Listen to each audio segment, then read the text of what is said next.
Well, let's go for the good news first. Baseball opens this week at UNLV. Just want to help Fred out since it's been with me a long time, so get fired up. Michigan State at UNLV. Get excited about it, Fred. And I want to congratulate our gymnastics team. They went over Illinois and we ranked in the top 20, ranked 14th. I think it is a big deal. They don't get enough recognition, and so I'm happy for them. With Leah Johnson on board as our new volleyball coach. I miss Kathy, but got to know Leah a little bit on the phone and in person once. So I think we're off to a good start there. So I think we're making some progress here as far as Ellen Heller goes. And we made a little progress on the floor as far as Tom Izzo and the basketball team go. So on Saturday, after watching over again, it wasn't the prettiest, but it was one of the grittiest. And I was pleased with both AJ and Tyson, adjusting to coming off the bench for Tyson, starting for AJ. They did some good things together. It's still a balance now. We got to get better balance between scoring. We got 4 great shooters: Malik, Joey, Gabe, and of course Max. And getting them shots has got to be a priority on my list, especially Gabe and Max. I think we've had our moments when they've shot. Our point guards haven't really gotten them shots. Tyson is ranked now in the nation as far as his assists. He's really with an 8-1 this past weekend. He was at a 28-7 at one point. You're talking about 35, 36 assists, maybe 7 or 8 turnovers is phenomenal. But getting people the ball at the right time, I think is something that I'm really concerned with, that I want to improve on. We didn't shoot it great because I don't think we're getting enough inside-out shots, but I think we'll do a better job here in the near future because we've had a chance to address it. As far as Penn State, it seems like an eternity since we played them. I haven't seen them in a long time. It's been over 2 months, I believe. And I think Mike has done an unbelievable job with his team, but they got some good players. The guys that have played 3-4 years at Penn State, with Dredd being, one of them. Sessoms is, but the Pickett kid is been playing a lot lately. Boy, he's averaging 38, 39 minutes a game, I think, in the league, or at least in the last 5. They run a lot of good stuff. They're very solid defensively. They too have had problems at times scoring the ball, but they make up for it with their defense. And even though they've lost the last 3 games, 6 of the last 7, if you look at the scores, it's a 1 or 2 point game to Michigan. It's a 1 or 2 point game to Illinois. They've had some Wisconsin. They've had some very tough games that have gone right down to the wire. But their options with Lundy and Pickett and Sessoms and Dredd are very good. 3 of them can really shoot the ball from range. And probably the improvement of the team is Herrera inside is averaging 4.5 offensive rebounds a game, which is phenomenal. It's not good, it's great. I've never heard of one that high, even from the guys from Purdue and that. So, quick turnaround. We're looking forward to getting on a plane tonight and going up there and trying to find some consistency, which has been hard, not only for us, but in this league. Looking at the scores yesterday and the way those games went, there could have been 2 of our top teams almost lost to the 2 last place teams. It was an unbelievable day of basketball. Question? Tom, speaking of consistency, this is you played a number of teams a second time through, and that has been a place where the consistency has been. Minnesota really good on the road, not as much here. Northwestern, the same. Wisconsin, obviously. And I'm wondering, is that something you'll address? And is that sort of a test for this team when you've beaten somebody and you can to still play with that edge?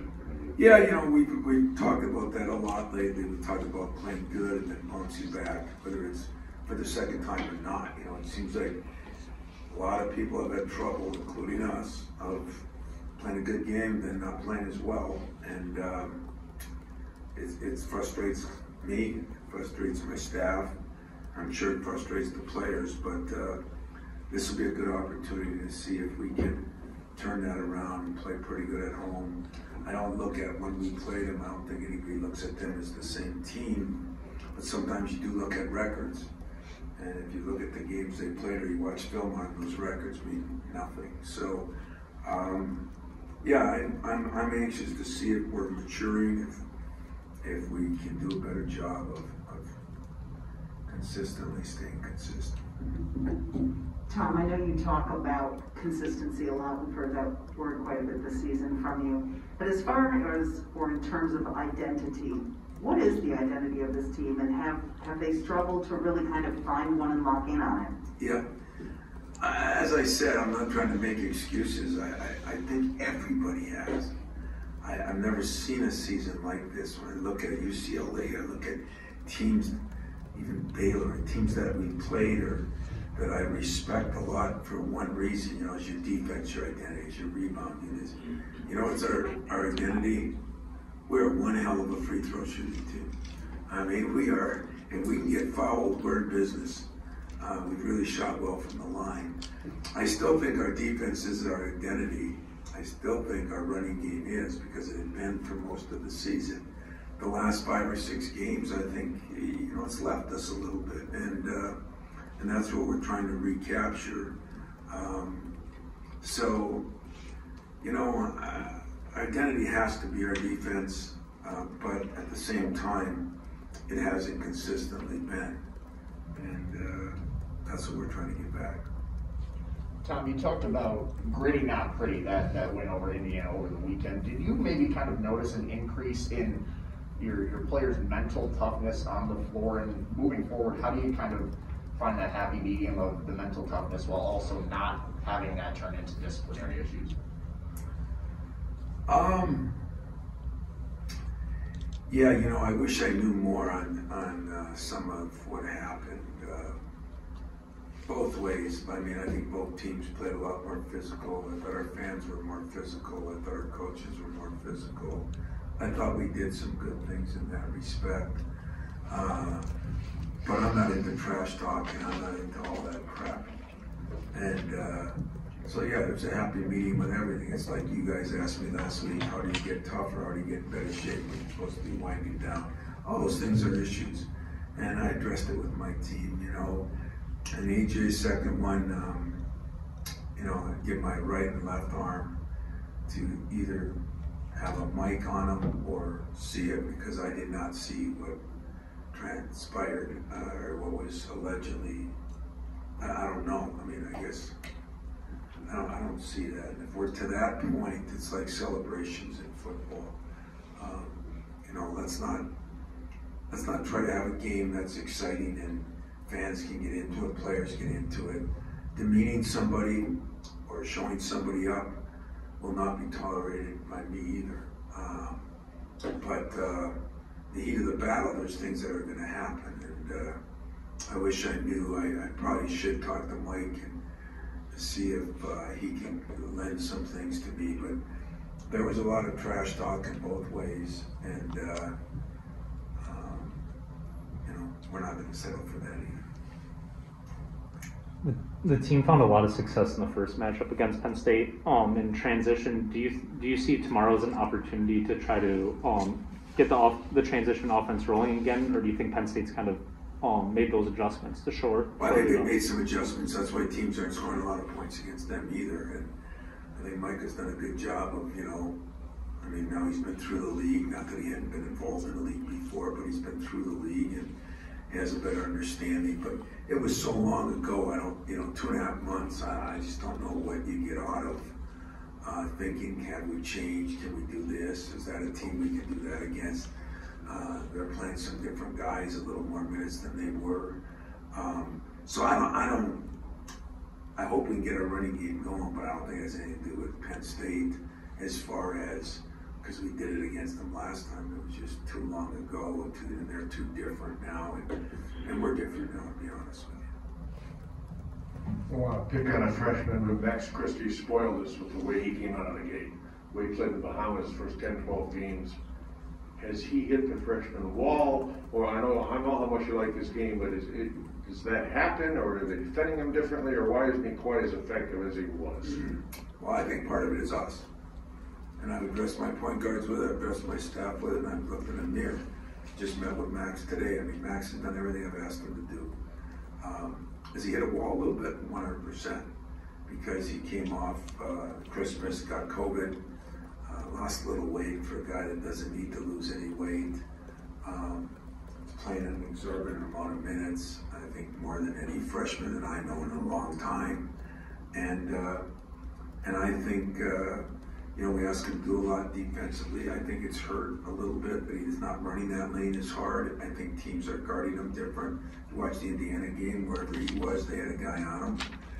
So he's got to adjust a little bit, but I think we got to adjust a lot. He's got to get shots, and we've got to do a better job of getting him shots. He's one of our best shooters. We've tried to do some things where we take him off ball screens. We'll continue to do that. He does some of it good. He misses out some things there too because he hasn't done it enough.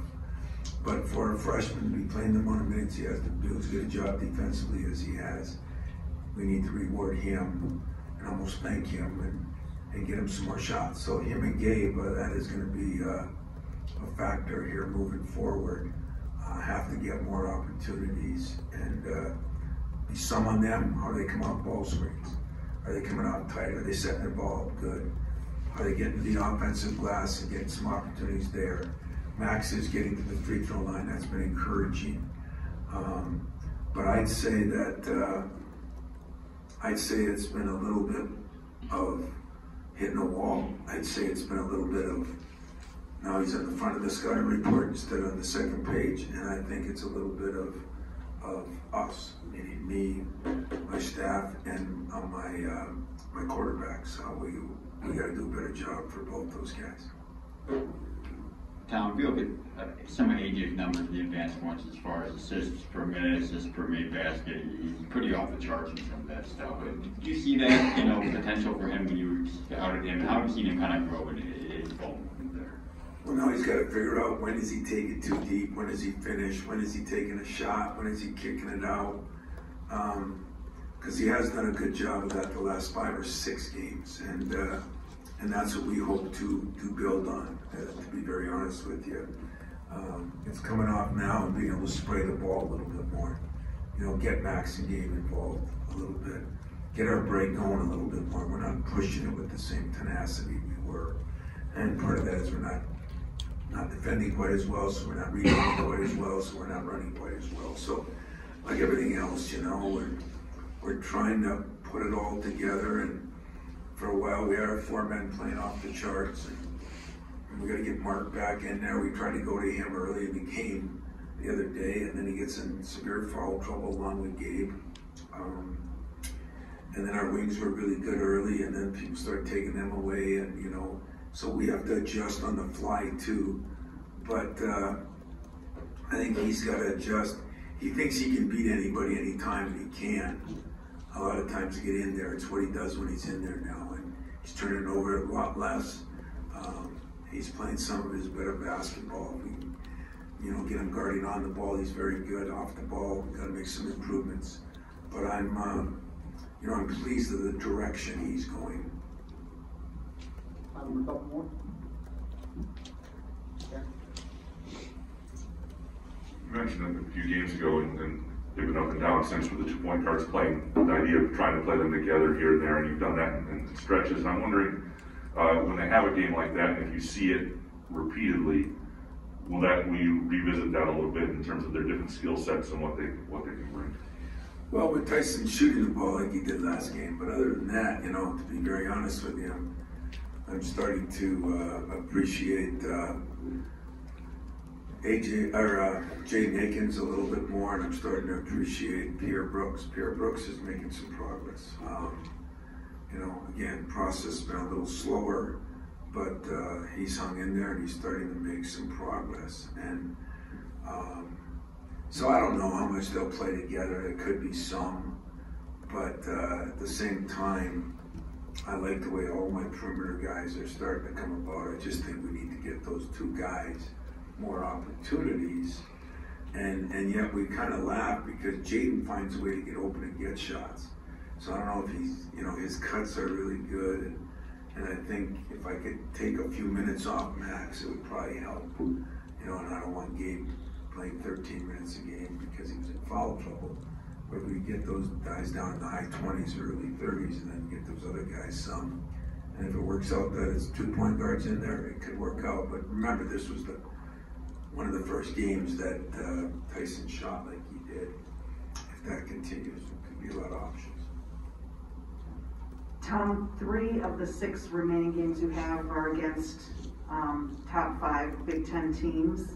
Can you kind of quantify where you want your team to be as you play those and go down the stretch here? Are you guys, do you see yourself trending in the right direction? I know you're always big about March and the importance of playing the games to get to March, but with all of these big games right here in front of you, is this kind of a golden opportunity for you guys to really kind of grab the baton?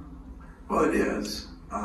But I said that in January, when our schedule was the opposite. I tried to warn everybody that like I said, if you knew how much respect I had for some of those teams, Northwestern, I think they do an unbelievable job, okay? But, we played the 10th, 11th, 12th, 13th, 14th teams in those first 9 games, and then when they canceled the Michigan one, it really threw things off balance a little bit. And I tried to let everybody know without making excuses that the schedule was backwards in a little bit.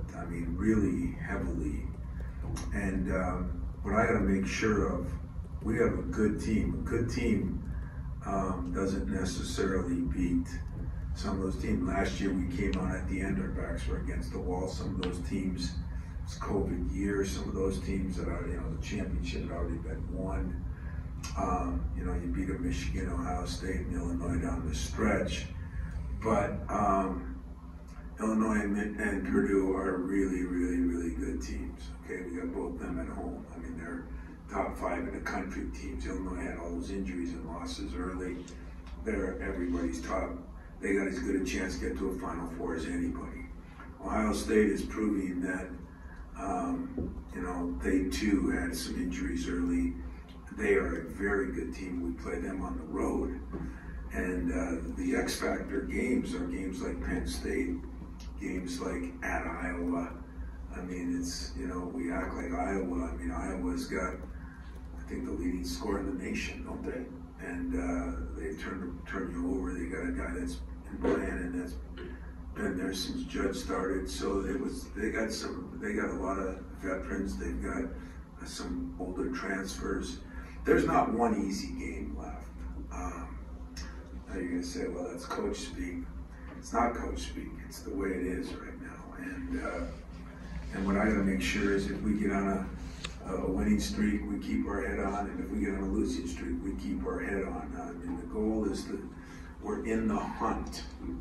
We have to accomplish some big things to be in the hunt, or to stay in the hunt, I should say. But we could play our tail off and lose 3 of those games without even trying, and we could win them. So I'm trying to be as realistic as I can and realize that this team has gone through what I call a little bit of a slump. We're trying to find each other. I keep saying it. I think it's happening all over, and it's frustrating to people. It's how my rebounders, it's frustrating too. Those are supposed to be my most loyal fans. My family, it's frustrating too. Sometimes they're my most loyal fans. So I'm just trying to keep a perspective through the second year of COVID, understanding that everybody is a little bit more up and down everywhere, and yet the opportunities you talk about are phenomenal. To be the best, you got to beat the best, and we're going to have a chance to do that. And that's kind of where you want to be at this time of year. You want to be in the hunt, and guess the ball's in our court, just like it's in Illinois and Purdue's and Wisconsin's and Ohio State's and everybody else that's in this log jam out there. But we got our work cut out. There's no question about that, but we also have opportunities that you die for most years. Yeah. I'm sorry, this isn't really quite a basketball question, but I want to know. Let's see, what would it be? I want to know, you stepped up to the podium and you were very congratulatory about everything, the success that's going on with Michigan State right now with other programs. Jake Boss did the same thing. Mel Tucker gave Susie a big bear hug after she beat Michigan. And so I know you want this place to get back to where you think it should be. How is it making that progress in that way with the coaches supporting each other? That is a good question. And it's an exciting one for me to answer. You know, I think Alan Eller's going to take some credit for that. I think, you know, we all went through hell. God, it was 4 years of hell between everything that's gone on. And, you know, how you come out of it, as they say, you know, do you get up one more time and you're knocked down? And so I take great excitement. You know, I saw Susie's game too, and it was exciting the way they played. They had 3 freshmen that played out of their minds, I thought. You know, I do follow our wrestling program. I know it's been, you know, everybody goes through ups and downs. I mean, it's like volleyball. You know, you have to be in a conference that's really good. Or hockey, you know, you got to be in a conference, or basketball and football. You're in conferences that are really, really good. And so sometimes they're not always going to be in wins and losses, but I can see the progress we're making, and I like the direction we're heading. And I think the more we stick together in an era where everybody's fighting at everybody, the better it is. And so being the elder statesman, I guess, of the Michigan State contingency, I'm proud of what they're doing. I'm excited for them. I love, you know, I follow them all. I mean, I talked to our tennis coach the other day. I love what our men's and women's golf teams have done. I mean, it's just, when we're all doing well and we're all pulling for one another, this is a very special place. Because so many places, especially in football and basketball, have jealousies. And those that don't admit it, it's there. And here, it's never been. And I think Mel is continuing that. You know, like the 2 guys I got from, I love them. They're disciplined, they work hard. So I think our AD deserves a lot of credit for it. I think we're meshing together, and I think we are pulling for one another, because we all know as coaches how hard these few years have been, and these last 2 with the COVID has been. It affects kids like you can't believe. It affects adults like you can't believe. And I think we're all talking to one another here and there, trying to figure out, how do you get through this? And as there's some light at the end of this tunnel, hopefully we're going to rise like the phoenix, and that's what I'm looking forward to, big time. Good question. Tom, you mentioned a couple of guys you maybe want to see a little bit more, Jaden or Pierre. I'm wondering with this rotation, how many guys you have, how you feel it's gone managing all of that. And I know last year the lack of continuity was kind of a big issue. You feel you kind of built a little bit more continuity this year? I do. I think you're right on, too. I mean, we played 4 centers and we played 3 point guards. And we've been very different this year in that respect. But working people in as the process grows, as Pierre goes from, you know, we didn't feel like we put him in when he wasn't ready. It wasn't like Jaden was getting a ton of minutes when we thought he wasn't ready. Jaden Akins is going to be a hell of a player here, but what we're learning is Pierre Brooks is too. I mean, I like our future perimeter is going to be really good. Is it going to all get done this year? I don't know, but I think it's hard to play 10 guys, 11 guys, but what is a little easier is if you're playing 2 at each position. You know, everybody needs a backup. And knock on wood, we still have stayed pretty injury-free. And very seldom do you go a whole season semi-injury-free. So I'm not hoping for it, but I'm this year I planned for COVID problems, planned for injury problems every year. And I do like the position we're in. I think last year, and I took full responsibility for the rotation of all those guys. But remember, when you coach, I don't go in there in a staff meeting and say, how can we lose tomorrow? You know, what can we do to lose tomorrow? You try to come up with the best game plan and the best things. Now, it takes your coaches and it takes your players. And I'm cool with the coaches always get blamed, but sometimes players don't live up to what they got to do either. And last year was tough because we didn't have that spring, summer, and fall. That played a part in it, as it did for a lot of teams. So I like where we are right now. I wish we were a little better defensively. I wish we were a little more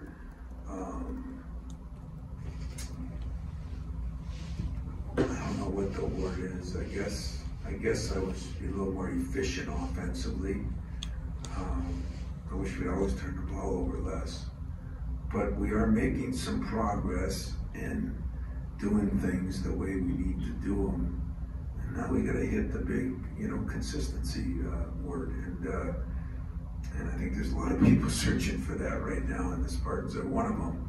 But I think we have some pieces. When you look at those 2 point guards, they both give you something. One's a better shooter, one's bigger. One's better on the break, one's better in the half court. When you look inside, we need to get a lot out of Marcus, but we're getting more out of Julius, and I still think when we play some of these teams coming up, Monty's going to be, we're trying to get him prepared a little bit. Can you play 10, 11 guys? It's difficult. But the other thing we've had that I'm really excited about is, I've never seen 2 guys. I brought them both in my office together to talk to, benching one, I guess, starting the other, and the chemistry there, that they really get along, with Marcus and Julius. Great chemistry there. Our perimeter guys, all 4 of those guys. So that makes it easier. So give the guys credit on that because they are like they are and who they are, it's made it a little easier for us. There's been times as a coach, when you got 6, 7 players that play, it's easiest. Until you have an injury, foul trouble, COVID, girlfriend breaks up with them, whatever the problems are, then it's nice to have the depth. And that depth, you just don't snap your fingers and get it, you build it. And we have done maybe as good a job of building that, even though it took some lumps early or took some inconsistent play. I do think we built it, and got to do a little bit better job now with Max, and we'll try to do that. Here's my weekly non-basketball question. It concerns Frank Beckman. I know he's a Michigan guy, but you had great respect for a couple other Michigan guys, namely Bo and Lloyd. How well do you know Frank? Well, I got to know Frank, better and better, and it's been a shame what he's gone through in kind of a short period of time, from what I've heard. But I can't say I know him as well as Bo or Lloyd, but I got to know him better and better the last 5 or 6 years, and my heart goes out to his family, and I know it was a tough, especially the last 8, 10 months have been tough. And I did get a chance to talk to him a while ago. I was supposed to be involved in a golf outing with him, and COVID kind of hurt that a little bit. But Frank Beckman's one of those guys. You say Frank Beckman, and everybody knows who Frank Beckman is, because he was a radio personality that I thought did his homework. I thought he was very well educated on what to do, and I thought he was a great guy. I don't know how long he was with WJR, but it was a long time, I believe. 48 years. That's a real long time. I know he was retired, and I think they'll miss him. Family will miss him.